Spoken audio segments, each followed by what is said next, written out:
Signs na hindi ka importante sa kanya.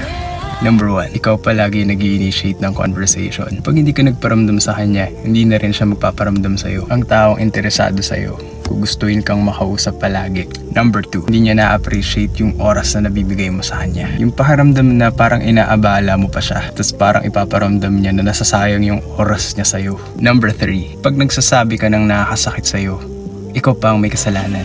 Like, tinatry mo nga i-communicate sa kanya para ba-resolve yung dalawa. Pero in the end, nababaliktad ka pa.